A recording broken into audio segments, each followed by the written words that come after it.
That's what I want. Did it not record yesterday? It did. It did. Yeah.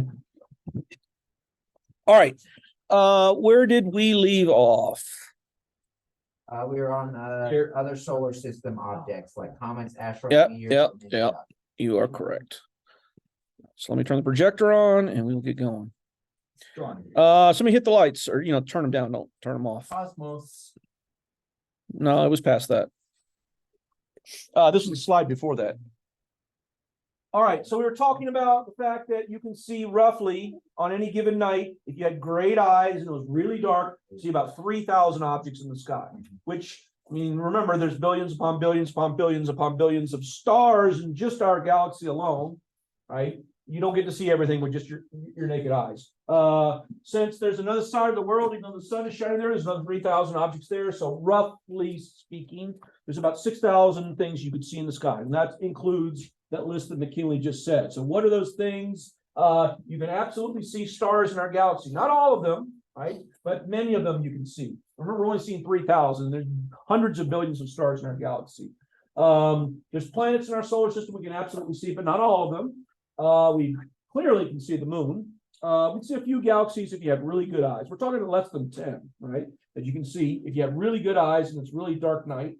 And then there's other objects, comets, asteroids, meteors, man-made. We can see satellites as we can typically only see a satellite right before sunset and before sunrise because of the sun angle type thing.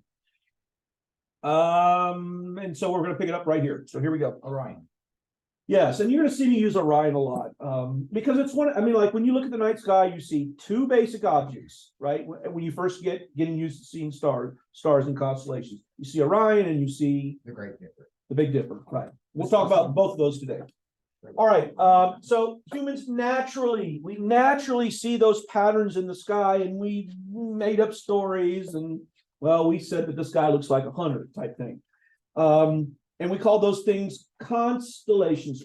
We wrote this down, yes or no? No. Okay. So constellation. So it's a group of stars that form a recognizable pattern that is traditionally named after its apparent form or identified as some mythological figure. And since those stories were so cool, even today, we've kept those stories.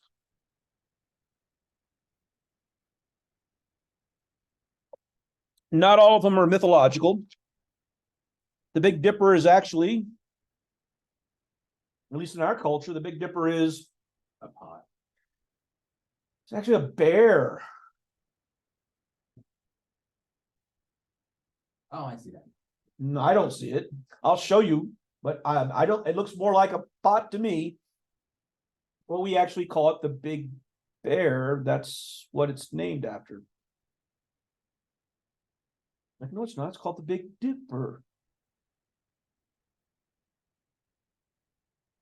Let's see. Where does that word come from? It comes from the Latin stella, which means star.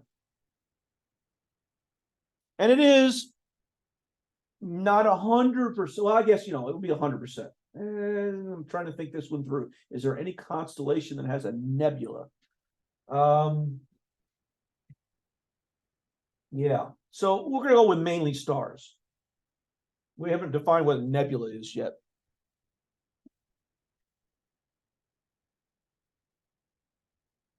Okay. So do we know how constellations actually work?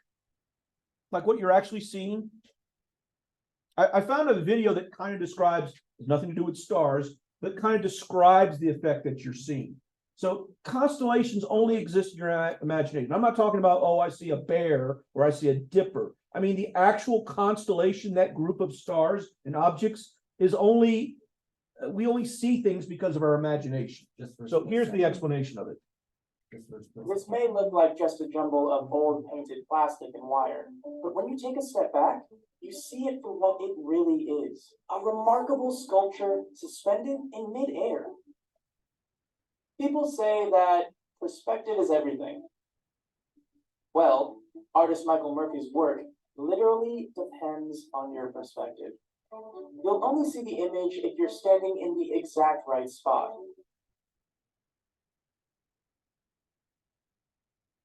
Giving a sculpture this effect requires an intense level of planning, mapping out where each seemingly random piece of puzzle needs to fall to create an image our eyes understand. Take the Google piece he's working on that hasn't been released yet. It's one of his largest. It took him about 20 minutes to design and install each one of the 3,200 parts, meaning that it took 1,067 hours just to make the piece. We paid a visit to his studio in Brooklyn, New York, where he's working on some of his newest pieces, to learn how he's able to turn these scattered parts into one single image that appears when you're standing in the right spot. You get the basic idea? What's going on there? So why is that relate to constellations? Because our eyes make up the image we could possibly see. If all of you are stars and I'm right here, right, the apparent way that you appear to me would be completely different than if I'm over here.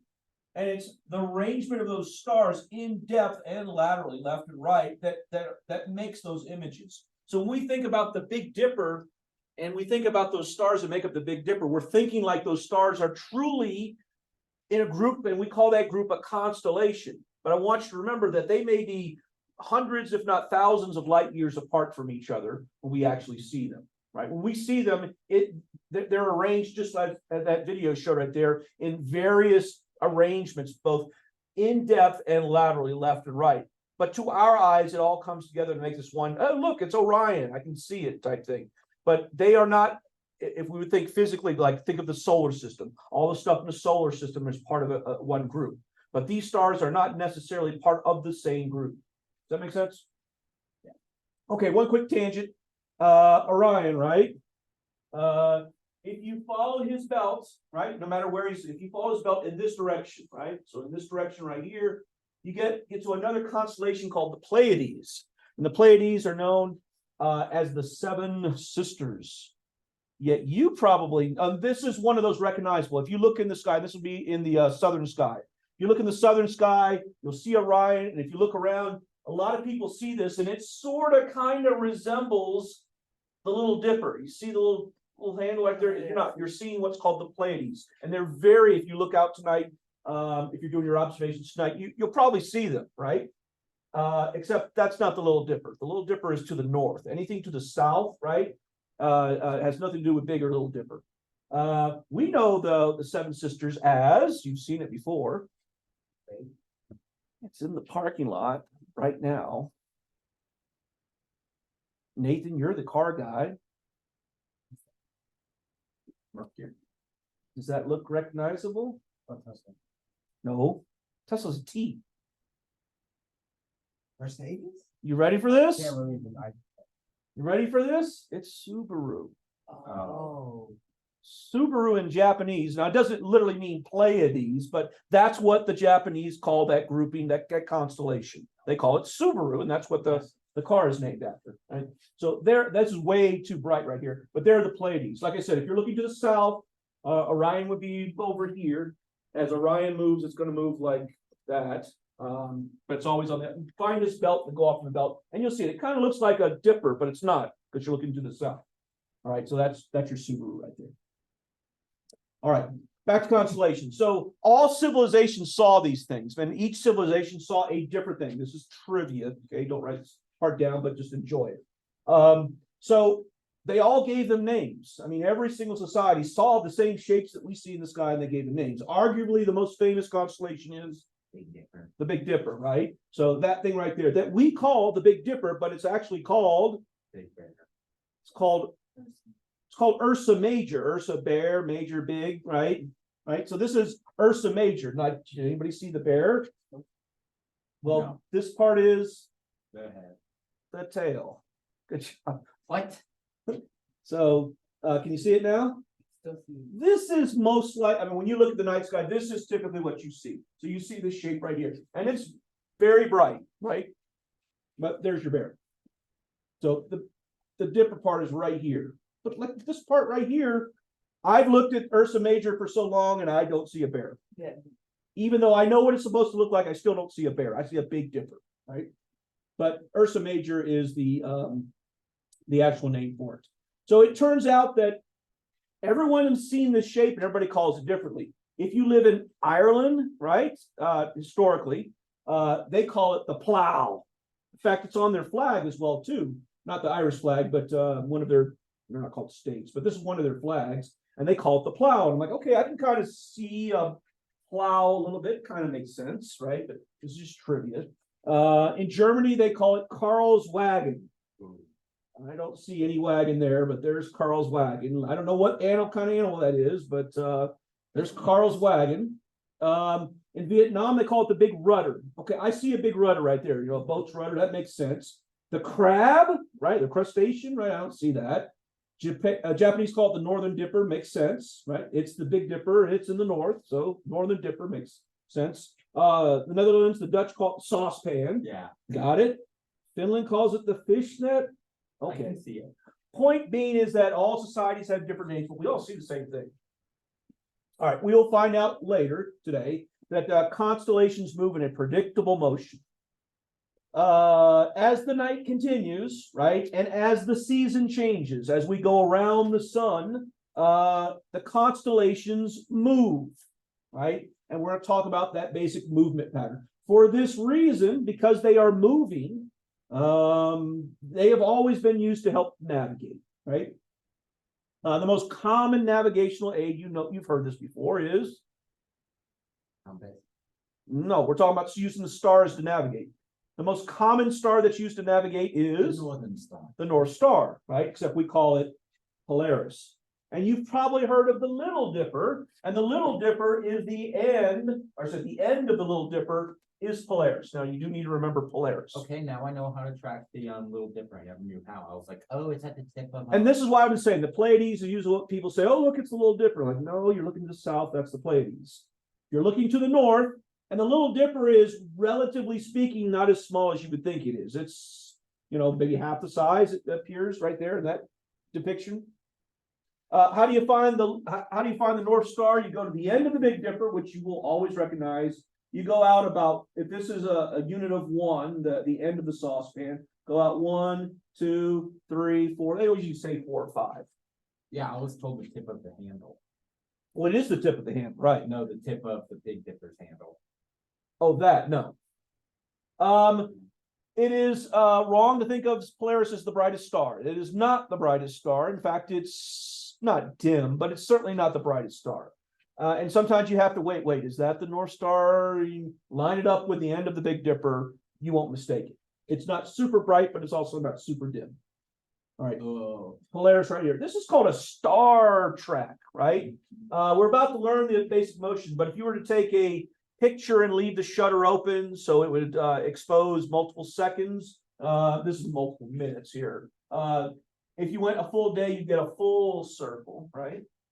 So this is whatever that is in degrees of a full 24 hours. All the stars appear to move around Polaris. Big Dipper goes around Polaris like this, so you may find it on the left side or the right side. Don't always think that the Polaris is always to the right of the Big Dipper. It depends where the Big Dipper is. Okay. And then during the night, the Big Dipper moves in a circular motion. I don't want to put that in night then. There's the Big Dipper right here.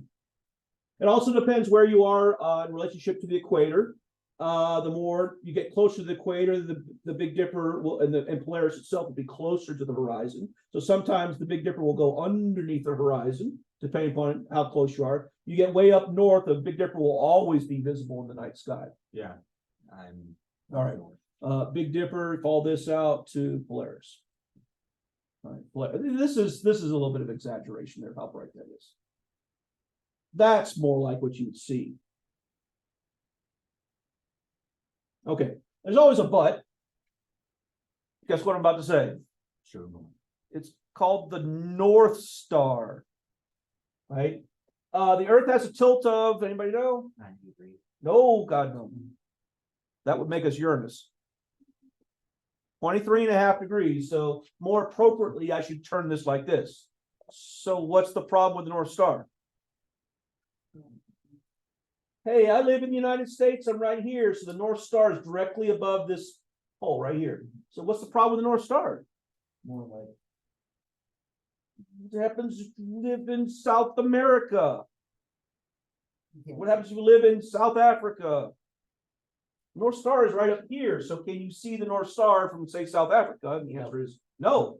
So how do they navigate? South. I'd be amazed. I'd be impressed if somebody knows this one. It's true north. Say again? It's true north. Yeah, but they can't see the stars above the North Pole. Because north is, So the Earth would get in the way. north is constantly changing. No, North is always North. Not true. North is always North. If it was changing, we would never get to the right location. The earth is spinning every It is. So what do they use? Oh, by the way, you can see the North Star pretty much from the equator north. So what do they use down south? Anybody ever heard of it? You may have heard of this. There is a South Star, right? It's called Polaris Australis, but it's very dim. I mean, very dim. So it's very hard to see. Instead, there's another bright object in the southern sky we can't see from here in Colorado. You need to go either at the equator or south of the equator to see this thing, and it's called, I'll show it to you. What does it look like? What shape do you see? A diamond. A kite. He sees a diamond, he sees a kite. I see that. Anybody? Nobody? Take a guess, Charlie. What do you see? Can't say kite because somebody already said that. She sees a cross. So since Charlie said, was that Charlie or was that Chloe? Chloe says she sees a cross, so we shall now call this the Chloe cross. Except it's actually called the Southern Cross, right? It is the constellation Crux, and well, that means cross, right? So it's called the Southern Cross. Now here's the only problem.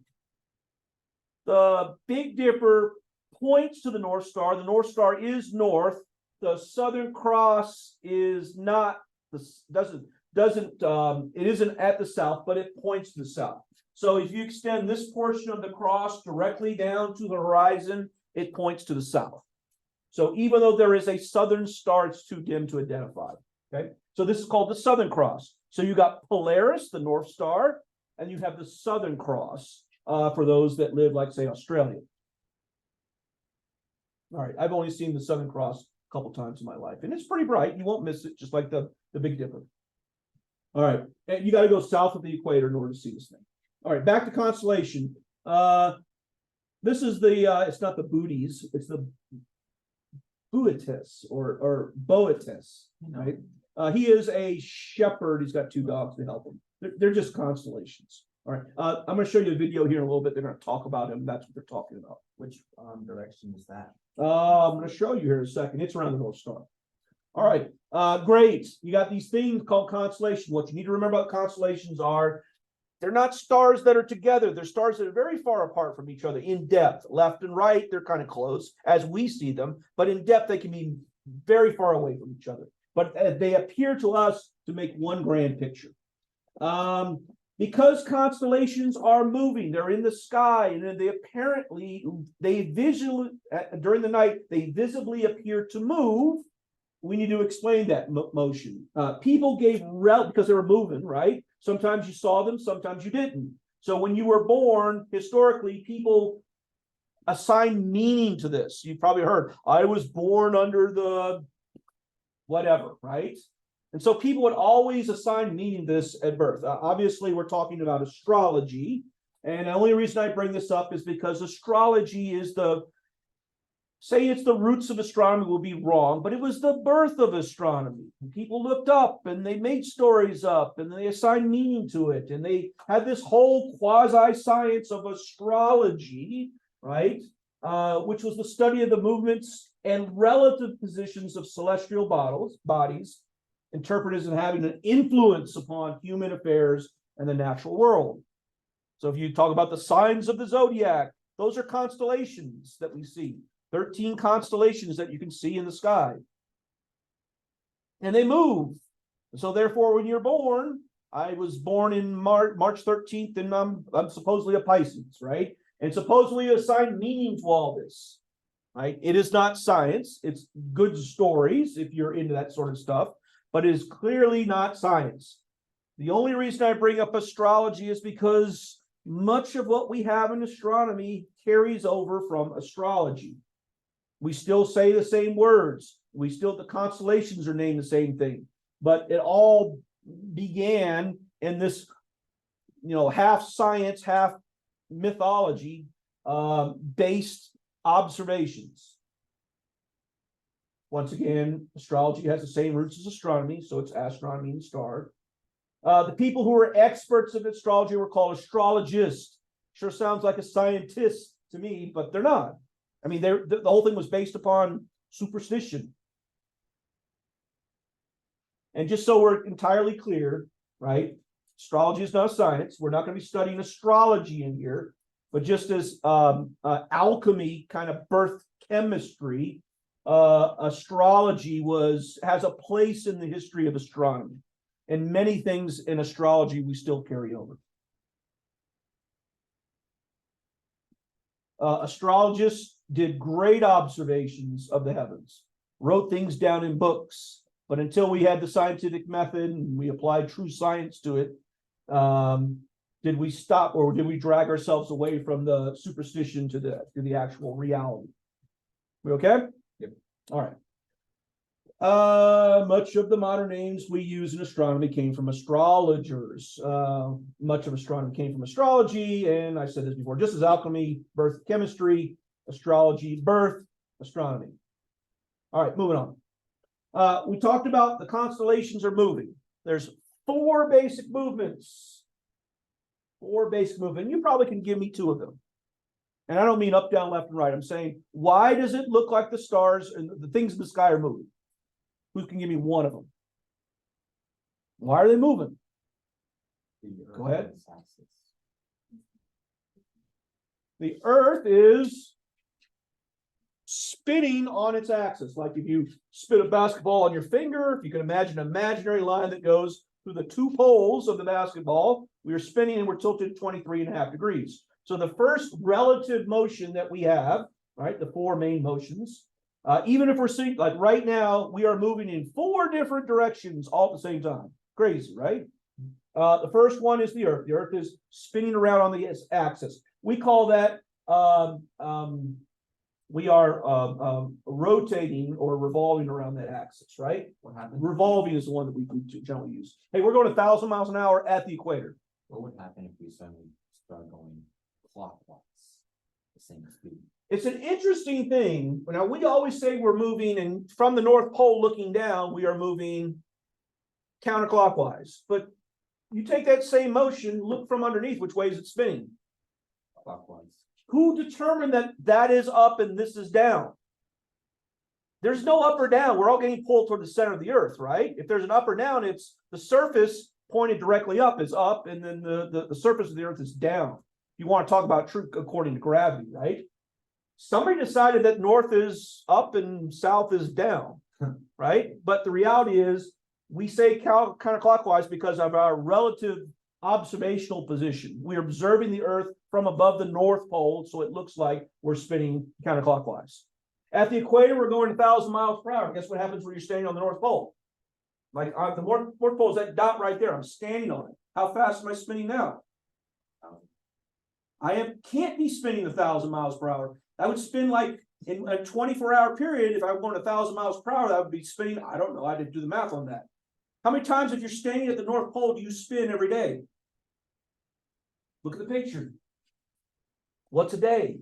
24 hours. So, how fast are you spinning at the North Pole?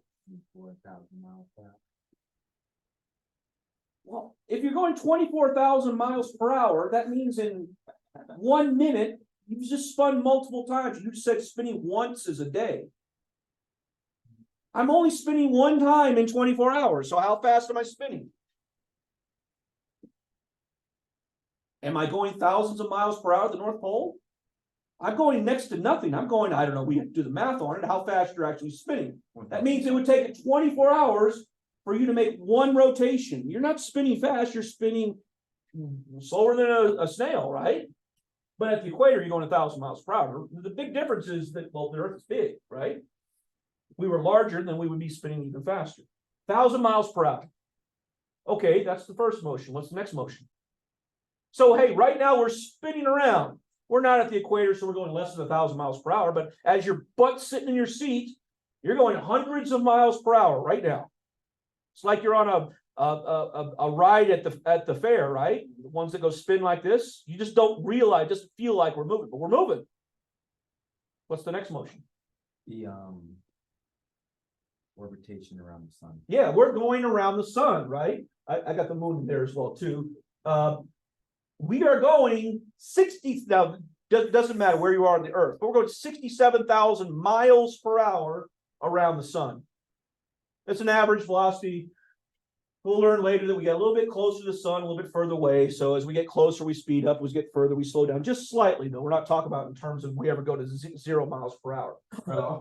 Roughly 60, we would fall to the sun, right? 67,000 miles per hour. So not only am I spinning, I'm also now going to walk at the same time. Oh, I'm going to die, right? I got to go around the sun like this. I'm already busy, right?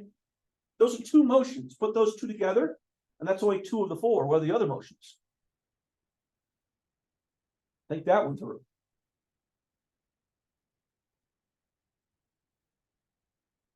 The solar system is part of the galaxy. You know what the galaxy looks like? Well, this is not our galaxy. In fact, it's not even the right kind of galaxy. It's just a cool picture I had. But the galaxy is spinning as well, too, right? And our galaxy, the Milky Way, is spinning about 500,000 miles an hour. Wow.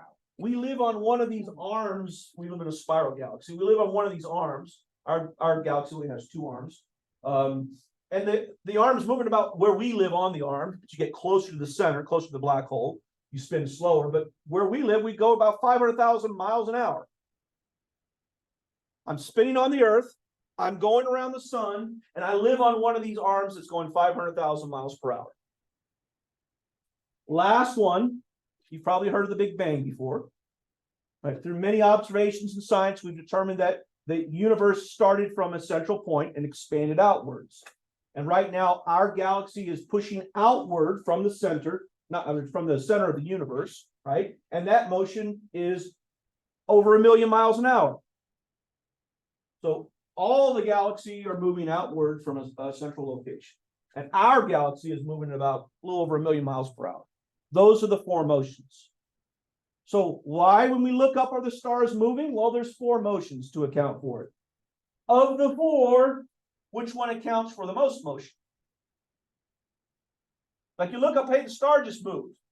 That's probably because of what? The galaxy moving, us spinning around the black hole, us going around the sun, or the earth spinning? Which one do you think accounts for the most motion of the stars?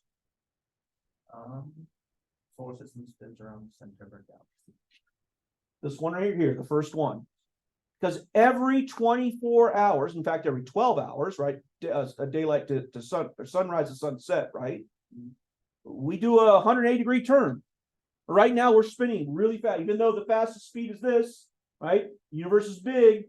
The dots don't seem to be moving much because they're so far apart. But if you're spinning around a complete 360 degrees, right, at night, roughly 12 hours, that's why it looks like things are moving. All the other motions or speeds tell you why the star doesn't appear in the same spot every night. Hey, if you look out at 12 o'clock every single night to the second, all the stars are going to slightly move a little bit. This is why sometimes you see Venus, sometimes you don't, right? But every single night, the stars in general have the same motion. It's because we spin around on the earth on our axis. All right. So the earth spinning around about 1,000 miles per hour at the equator. Those 2 main motions, right? The earth's rotation is the big movement of the stars every night, right? And the second one, tiny. Hey, you need to get a protractor out to measure these things, right? It's really small, the amount of change it makes every night. But if you track this over weeks or months, which we will, you're going to find out the moon is not in the same spot at midnight. Not that we're going to stay up to midnight every night. But if you're taking an observation at 10 o'clock, you're going to find that the moon actually goes vertically up and down depending upon the season, and a little bit left and right. If you look at the same spot of the sky at the same time, moon is not a good one because it's in movement as well. But say if we look at Venus or something like that. All right, so these are the two main, even though we have four movements, these are the two that are really important, and the red one is the most important. Okay. Okay, so now we come to, many people could probably tease that out, but most people don't actually know what way the stars are going to move every night. Does anybody know which way they move every single night? And what I mean by that, like, hey, go out, look at the sky, go back in your house, wait 30 minutes, come back. They're not in the same spot. They've moved. Where have they moved? Say again? The Earth has moved, so it appears that the stars have moved. I noticed when I went out at 9, the Big Dipper was directly north. But then when I went back around 10:30, it moved northwest. But It will have moved a little bit, right? So what does the big motion look like? Okay, in the north, because we live in the northern hemisphere, I'm now going to show it to you. There's two main motions that it makes, one to the north and one to the south, right? So we're going to look, these are two videos that it's basically going to show you. All they do is take a time-lapse video, right? So they're going to show you a picture. I believe it starts to the south first. So as you look to your south, right, over the course of a couple of hours, this is what the stars appear to do. Okay, so here we go. So looking south.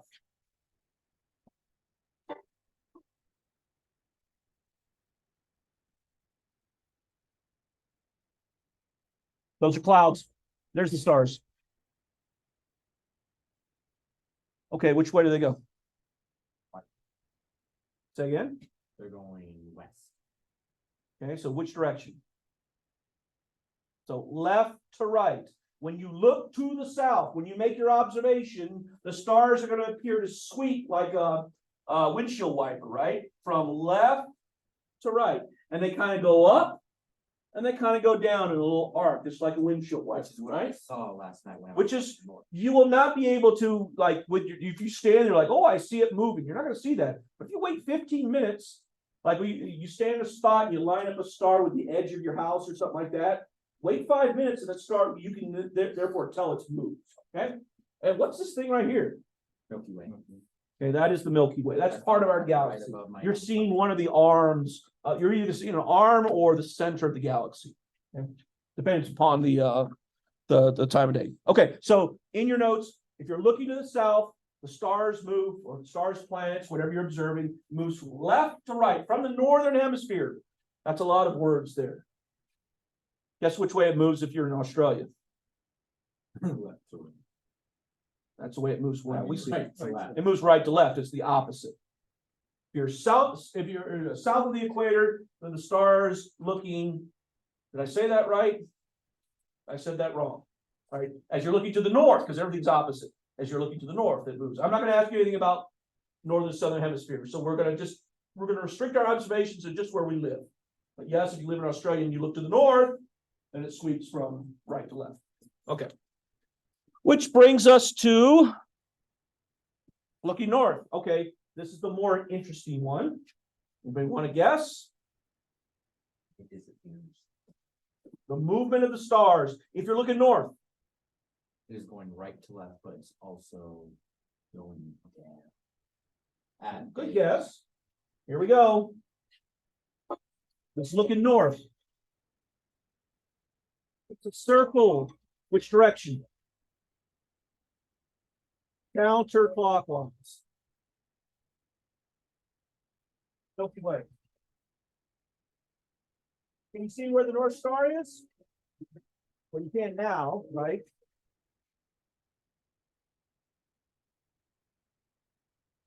I always find that really interesting. Okay.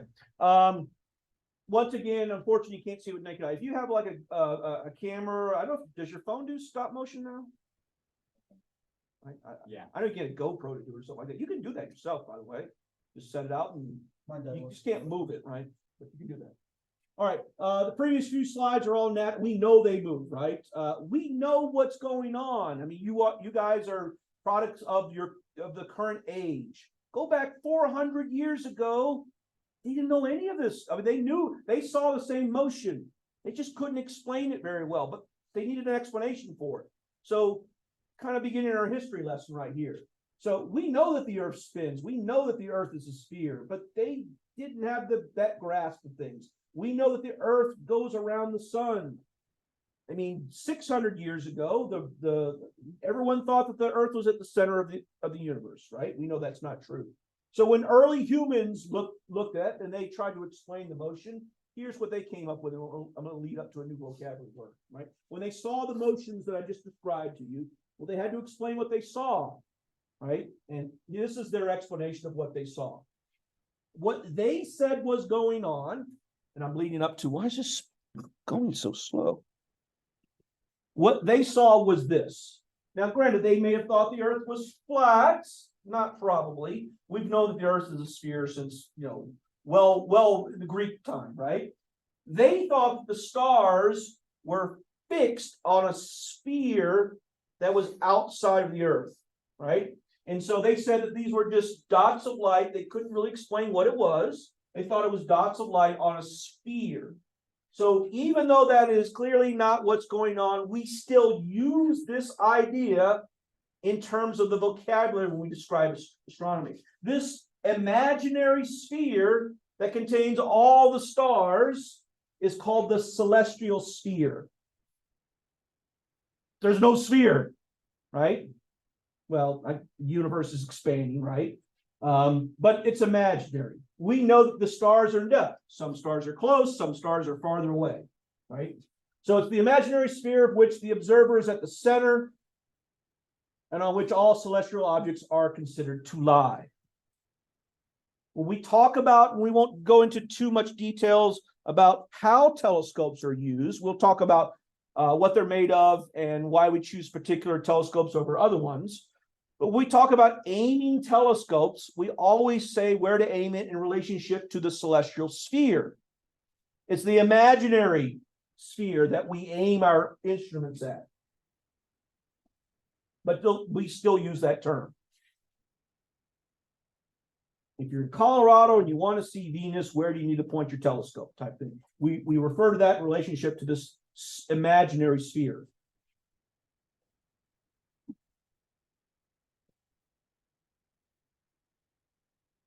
What time we get out of here? I forgot.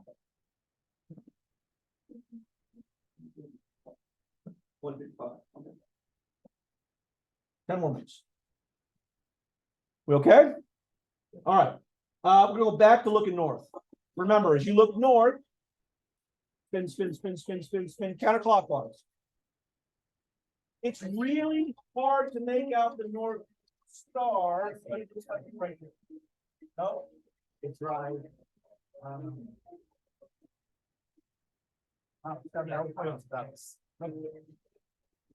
Okay.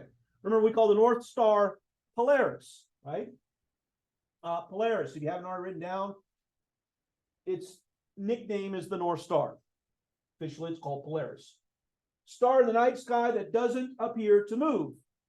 Notice how that's written. Doesn't appear to move. Oh, it's moving, right? It's part of our galaxy. Remember, the galaxy is moving at hundreds of thousands of miles per hour. I should say the arm that the North Star is in is moving hundreds of thousands. The galaxy itself is moving at 1.3 million miles per hour. The difference is that it's the one star that's directly above the north axis, right? The ancients thought it was the sphere, the celestial sphere that was spinning. That makes a lot of sense. Why would we be spinning? If we were spinning, we would fly off of our surface of the earth. We must be stationary. It must be the stars that are moving.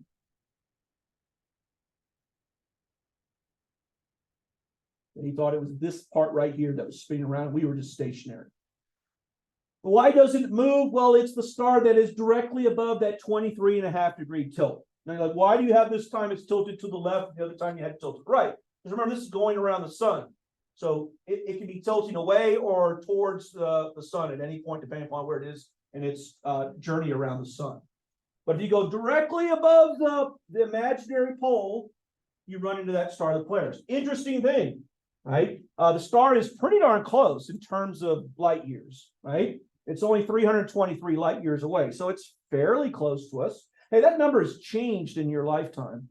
It used to be around 600 Now they took better observations. Now they know it's only 300. Another interesting thing is it's a very, very bright star. It doesn't appear that bright to us because it's far away, but it is a star that's 2,500 times brighter than our own sun. That's a lot. That's pretty bright. You go back in time, and I'm not talking about like, dinosaur time. Just go back 3,000 years. You're like, well, that is a long time ago. But yeah, but in terms of, the Earth, right? 4 billion years, right?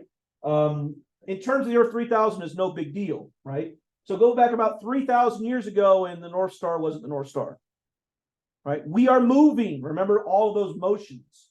So as we move, eventually, the North Star, the Earth is going to move. North Star ain't going to be the North Star anymore.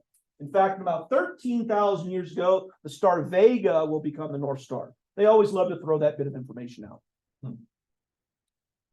But for your lifetime, the North Star is Polaris.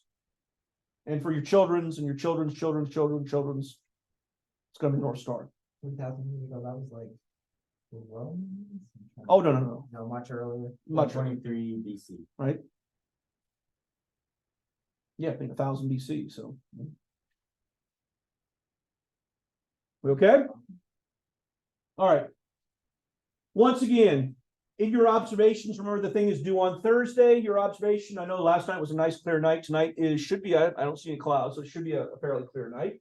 How do you find Polaris? Remember, you go out from, hey, these are the two names of the stars that are in the end. You don't need to memorize those, but you go out from the end. It's about 4 or 5 links of this, and you find Polaris. Interestingly enough, there's another way to find Polaris. Sometimes, as I stated, especially during winter, the Big Dipper goes below the horizon, right, where we live, right? Go further north, that doesn't happen. When it does go, North Star is right here. If you go directly opposite the Big Dipper, you come to what's called the lazy W. Can you see it? Except it's actually called Cassiopeia. Cassiopeia, I always get this backwards. Cassiopeia is the mother of Andromeda. And Andromeda was this really attractive young lady. This one where mom and the attractive young lady lived got in trouble, and the mom basically said, I'm going to sacrifice my daughter to make the person I offended feel better. So I believe the story goes that Andromeda was chained so the sea monster could eat her, and that was supposed to make everyone feel better. And Poseidon got all mad about this, and he was like, what did you just do? No. So he chained Cassiopeia sitting on a throne in the heavens. And that was, remember what I said before about mythology and astrology? We still retain these stories, right? We still call it Cassiopeia, right? We don't call it something else. For your knowledge, though, it's directly opposite. So some people say you can line up one of these arms. It's not directly alignment, but I always look, usually on a good night, you can see both the Big Dipper, and if you look roughly the same distance away that the Big Dipper is to Polaris, look on the other side, and you'll see the lazy W. It's pretty easy to see once you know it's there. I think this is a video. Oh, this is a amateur astronomer giving a tour at night. Where's the Big Dipper? Up there. There we go, right there. We are going to start. We have the 4 points of the pot. 1, 2, 3, 4. We then have the handle. Here's the handle. And there's our Big Dipper. Take the last 2 stars. We're going to go 5 times that distance to find the North Star. There's the North Star. Is it the brightest one? No, not very bright. North Star, Polaris makes up the Little Dipper. The Little Dipper, the handle is crooked. So it comes up, and there's the pot. It always looks like one dipper is pouring into the other one. All the stars will appear to circle Polaris. So through the course of the night, these stars are going to go this way, around Polaris. You can't see that well. So It's back to kind of the Big clockwise. Dipper. The Big Dipper becomes a great sight. If you can find that, you can find a lot of other constellations. I'm gonna take the handle of the Big Dipper, and I'm gonna follow a real simple saying, follow the arc to Arcturus. The Arcturus is the bright star right there. Very bright. Arcturus is part of a constellation called Boötes. Boötes is the herdsman. And Boötes, let's see here, he comes up like this. I don't see Boaz. Next to the Little Dipper, we can jump over to the giant W in the sky. Queen Cassiopeia. One more circumpolar constellation. He has to see Draco the Dragon. If you can find the Big Dipper and the Little Dipper, Draco cuts right between them. What I look for is I'm going to look straight up Either. and look for 4 stars that make a kite. Those are the eyeballs. Draco comes down, up, and around right through it.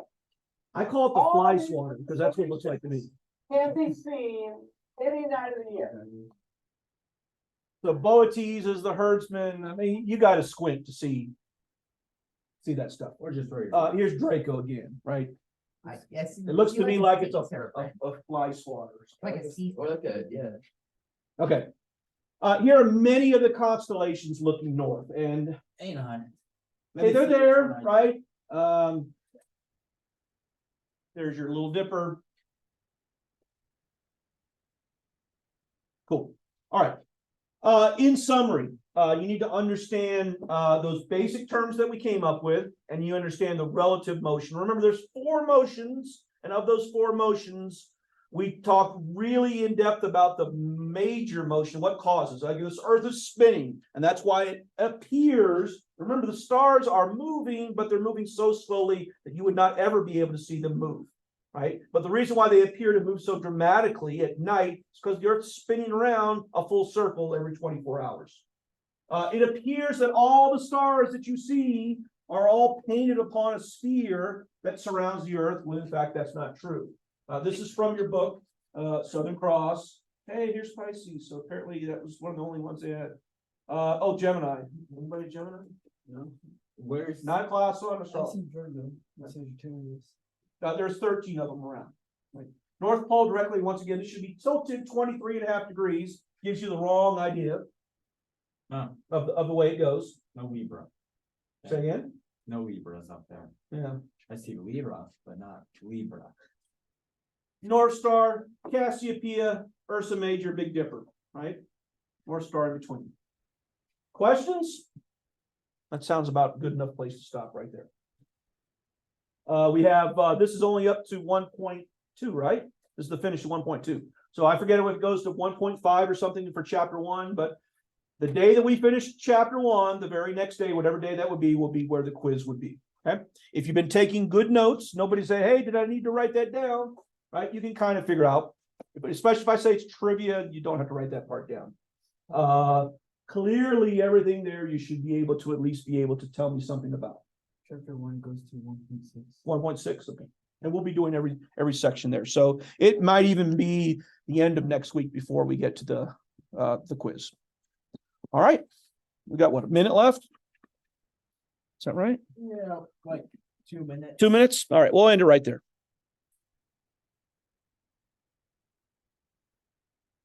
No.